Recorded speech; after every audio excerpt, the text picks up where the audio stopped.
నమస్కారం. తెలుగు మీనింగ్ ఛానల్‌కు స్వాగతం. ఈ వీడియో లెసన్ 108లో మనం డైలీ లైఫ్‌లో ఉపయోగించే 20 ముఖ్యమైన ఇంగ్లీష్ పదాలను, వాటి అర్థాలు మరియు ఉదాహరణలతో నేర్చుకుందాం. ఇంగ్లీష్‌ను సులభంగా నేర్చుకోవడానికి ఈ క్లాస్‌ను చివరి వరకు చూడండి. Let's start. అన్‌ఎంప్లాయిడ్. అన్‌ఎంప్లాయిడ్‌ని తెలుగులో ఉద్యోగం లేని అని అంటాం. He has been unemployed for 3 months. He has been unemployed for 3 months.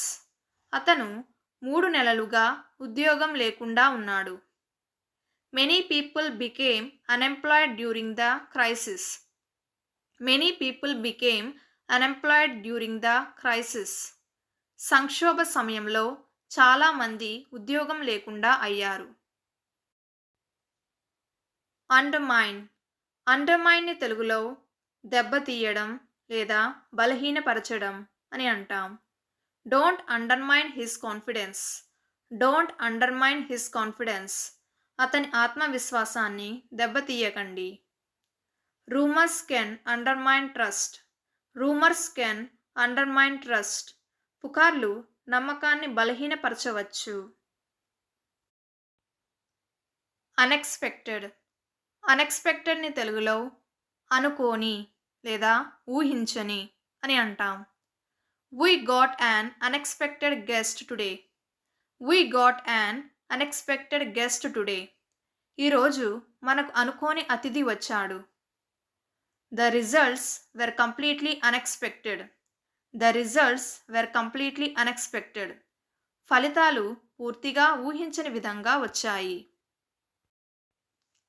అన్సెర్టానిటీ. అన్సెర్టానిటీని తెలుగులో అనిశ్చితి అని అంటాం.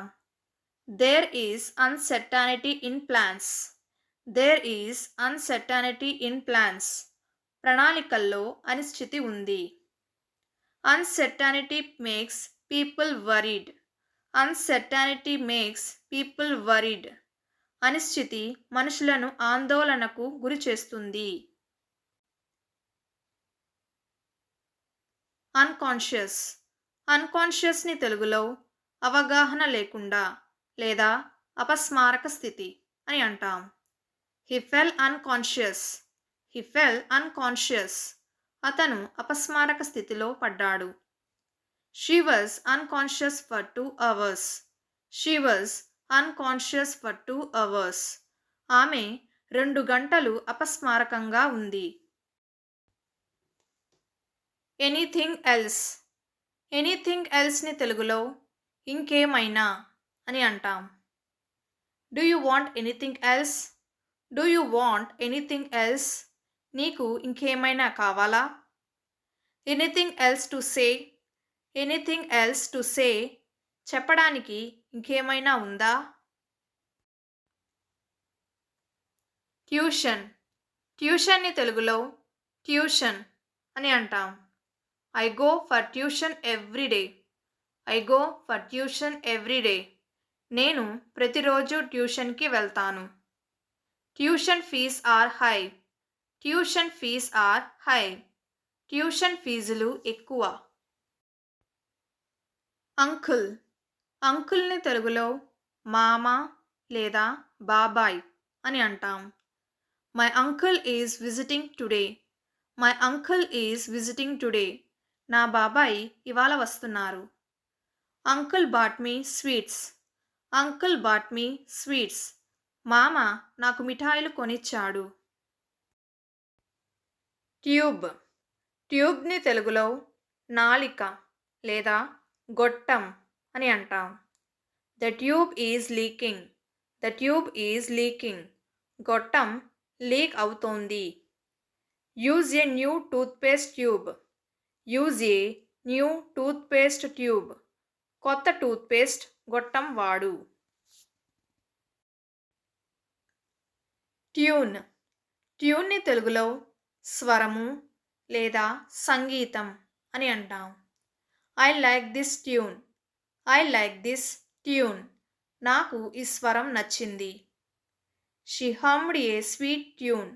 She hummed a sweet tune. ఆమె తీయని స్వరం ఆలపించింది. అల్టిమేట్లీ. అల్టిమేట్లీని తెలుగులో చివరికి లేదా చివర్లో అని అంటాం. Ultimately he own. Ultimately he own.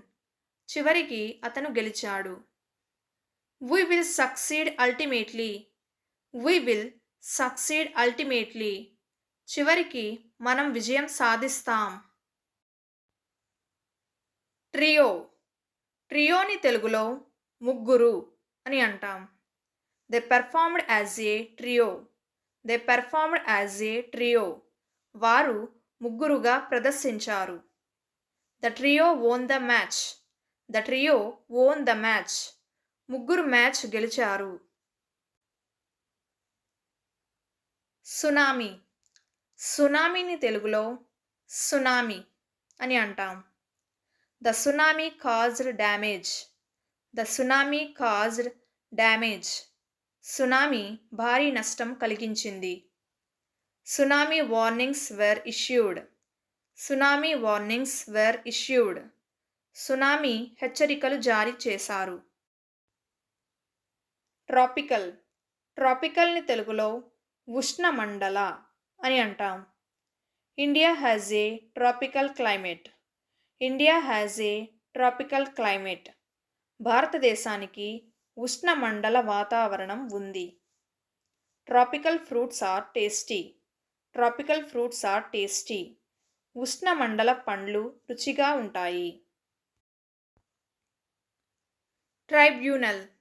ట్రైబ్యునల్ని తెలుగులో న్యాయస్థానం అని అంటాం. The case went to the tribunal. The case went to the tribunal. కేసు న్యాయస్థానానికి వెళ్ళింది.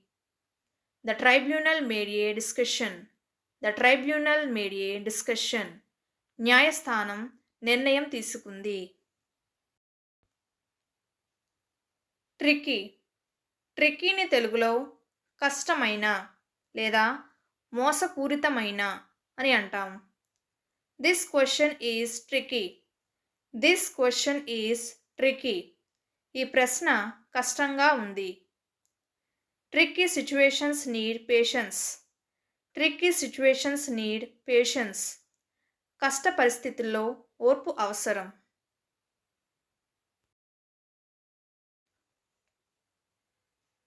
Troupe.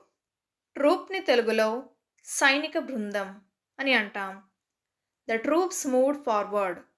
The troops moved forward. సైనిక బృందం ముందుకు సాగింది. More troops were sent. More troops were sent. మరిన్ని సైనికులు పంపబడ్డారు. ట్రాజడీ. ట్రాజడీని తెలుగులో విపత్తు లేదా దుర్ఘటన అని అంటాం. The accident was a big tragedy. The accident was a big tragedy. ఆ ప్రమాదం ఒక పెద్ద దుర్ఘటన. It was a family tragedy. It was a family tragedy. అది కుటుంబ దుర్ఘటన. ట్రాన్స్పరెన్సీ. ట్రాన్స్పరెన్సీని తెలుగులో పారదర్శకత అని అంటాం. We need transparency in work.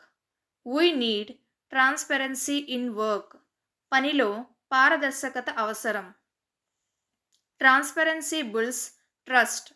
Transparency builds trust.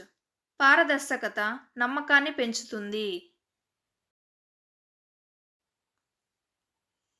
Topic. టాపిక్ని తెలుగులో విషయం అని అంటాం. This is an interesting topic. This is an interesting topic. ఇది ఒక ఆసక్తికరమైన విషయం. Choose any topic. Choose any topic. ఏ విషయం అయినా ఎంచుకో. ఈ 20 పదాలు మీకు నచ్చాయని ఆశిస్తున్నాను. వీటిని ఈరోజే ప్రాక్టీస్ చేయండి. మరిన్ని ఇంగ్లీష్ లెసన్స్ కోసం ఇప్పుడే తెలుగు మీనింగ్ ఛానల్కు సబ్స్క్రైబ్ అవ్వండి. Thank you.